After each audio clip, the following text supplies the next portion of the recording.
High, আমি বললাম আপনাদের সবার প্রিয় লাভলি। আজ লাভলি জুলি কিচেনে থাকছে মাটনের একটা রেসিপি। মাটন কষাও বলতে পারেন বা গ্রেভি মাটন বলা যেতে পারে।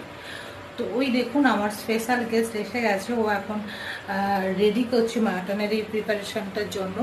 তো ওর নাম হচ্ছে উন্নয়ন। ও আমার লাভলি জুলিতে আগেও রান্না করেছে। মাঝে মাঝে আসলে আমি একটু ওকে দিয়ে খাটিয়ে রান্নাটা করিয়ে নিই। আপনারা আসলে কিন্তু আপনাদের জন্য এটা থাকবে, তা বলে ভয় পেয়ে কেউ আসবেন না, সেটা করবেন না। তো সবাইকে লাভলি জুলি কিচেনে ওয়েলকাম। তো চলুন দেখে নেওয়া যাক এই মাটনের গ্রেভি বা মাটন কষা কিভাবে ও বানিয়ে খাওয়ায় আমাদেরকে। তো আপনারা পাবেন রেসিপি, আমি পাবো মাটনের গ্রেভি মাটন বা মাটন কষা। চলুন দেখে নিই রেসিপিটা। আমাকেও তো একটু শিখতে হবে নাকি। আর আপনাদের কাছে কিছু রেসিপি থাকলে সেটাও আমার কাছে পাঠাবেন, সেখান থেকেও আমি সেটাকে বানাবো আর আমারও শেখা হবে, আমারও খাওয়া হবে সেই রেসিপিটা। ধন্যবাদ। হাই লাভলি জুলি কিচেনে আজকের আমার গেস্ট এসছে উন্নয়ন। ও মাঝে মাঝেই এসে একটু রান্না করে আমাকে খাওয়ায়। আজ এটা কি হচ্ছে?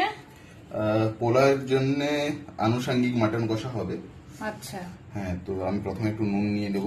আচ্ছা আচ্ছা, এটা কি একটু হালকা গ্রেভি থাকবে না একটু ঝোল ঝোল হ্যাঁ, হবে? একটু হালকা গ্রেভি হবে। আচ্ছা, খুব বেশি হ্যাঁ, ঝোল থাকবে না? না, ওই পোলাওর সাথে যাতে ভালোভাবে যায়।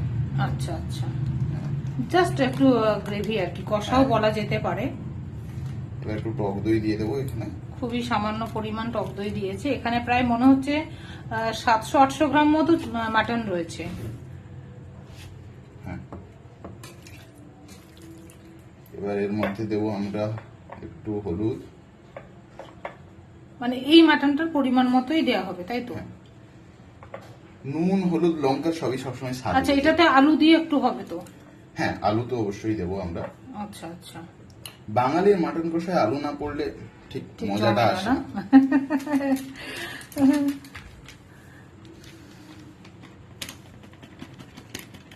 আচ্ছা, হলুদ দেওয়া হয়ে গেছে, এবার একটু গুঁড়ো লঙ্কা, তাহলে কি দিল? নুন দিল আর টক দই আর নুন হলুদ। বিশাল কিছু ব্যাপার নয়, কিছুই ব্যাপার নয়। হ্যাঁ। আমার মনে হয় না পেঁয়াজ দিয়ে ম্যারিনেশন করলে খুব একটা বিশাল পার্থক্য আসে। পেঁয়াজটা ওই রান্নার সময় দিয়ে দিলেই হবে। আচ্ছা আচ্ছা, আর গ্রেভি করার জন্য প্রথম কষে নেওয়ার পর যখন মাংসটা তোলা হবে তখন একটু বেশি করে পেঁয়াজ দিয়ে দিলে হয়ে যাবে। ঠিক আছে। আচ্ছা, রান্নার প্রিপারেশন চলছে। এটা কি পেঁয়াজ কাটা হচ্ছে? আচ্ছা, গান শুনতে শুনতে, বাহ, দারুণ ব্যাপার। ক্রিয়েটিভ মানুষরা এরমই হয়। করো না। এখানে মাটন কষার জন্য তেল গরম হচ্ছে। মাটন কষার জন্য পেঁয়াজ। আচ্ছা,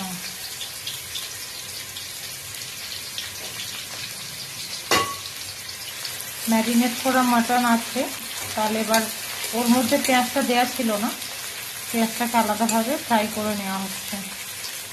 আচ্ছা, মাটন কষার জন্য আবার কি দেওয়া হচ্ছে? আদা রসুনের পেস্ট 700 গ্রাম মতো আছে। হ্যাঁ, আদা রসুনটা দিয়ে একটু নাড়াচাড়া করে নিচ্ছে, এদিকে পেঁয়াজটাকে ভেজে রেখেছে আলাদা করে। এই টেকনিকটা খুব সুন্দর। হয়ে গেছে।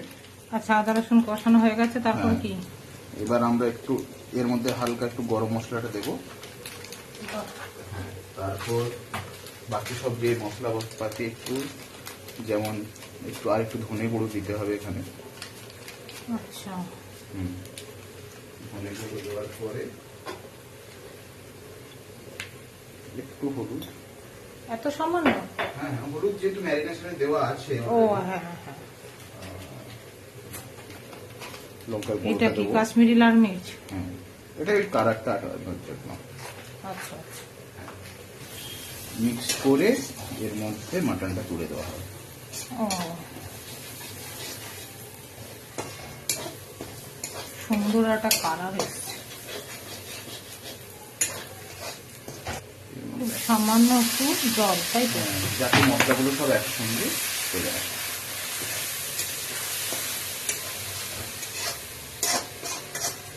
হ্যাঁ, এটা তো একটা সুন্দর গ্রেভি হয়ে আর এর ভালো। মধ্যে দেওয়া হবে আর অল্প অল্প একটু চিনি, খুবই সামান্য নামমাত্র। এবারে কি ম্যারিনেট করা মাটনটা দিতে হবে? এবার ম্যারিনেট করা মাটনটা আমরা দিয়ে দেবো।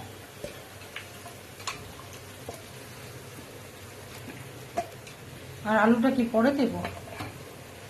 আলুটা পরেই দেবো। আলুটা কেউ দিতেও পারে, না দিতেও পারে, তাই তো? হ্যাঁ, মন মর্জি মতো। আমি চর্বিটাকে দিয়ে দিয়েছি এর মধ্যে। একটু পেঁয়াজটা আমরা দিয়ে দেবো, কাঁচা পেঁয়াজ অল্প একটু। আচ্ছা, কষাতে কষাতে মানে ঢাকা দিয়ে দিই কষাতে হচ্ছে এটা? হ্যাঁ, কষানোটাই টাইম লাগে না মেনলি? হ্যাঁ। আচ্ছা, এবার একটু আমরা ঢাকা দিয়ে দিয়ে কষাবো। আলুটা দিয়ে দেবো। আচ্ছা, এই আলুটা ভেজে দিলেও হবে, আবার এমনি নরমাল দিলেও হবে? যেহেতু মাটন রান্নার ক্ষেত্রে অনেকটা টাইম লাগে রান্না হতে, আলু না ভাজলেও সেদ্ধ হয়ে যাবে ভালোভাবে।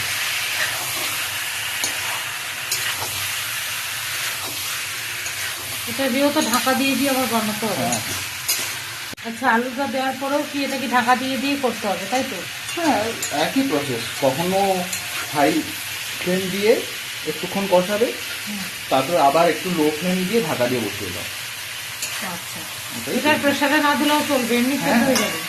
একদম সেদ্ধ হয়ে যাবে, কোনো অসুবিধা বাহ। নেই। বাহ, সুন্দর কালারও এসছে। এভাবে অনেকক্ষণ তো ভাপাতেই হবে, মানে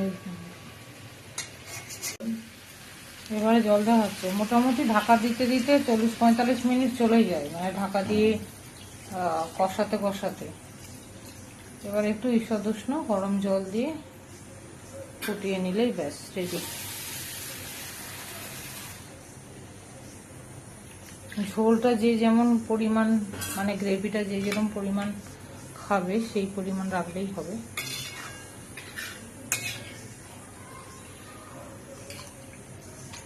তাহলে মোটামুটি এইভাবে গ্রেভি থাকাকালীন গ্যাসটা অফ করে দিতে হলো। এতটা আমি গ্রেভি রেখেছি, আপনারা যেরকম মনে করবেন সেরকম রাখবেন। রেডি মাটন কষা বা মাটন গ্রেভি, মাটন যেটা খুশি নাম দিতে পারেন। এটা আজকের আমরা খাবো মাটন পোলাওর সাথে। তাহলে মাটন কষা রেডি, গ্রেভি মাটন বা মাটন কষা। এক পিস নিয়ে একটু টেস্ট হয়ে যাক।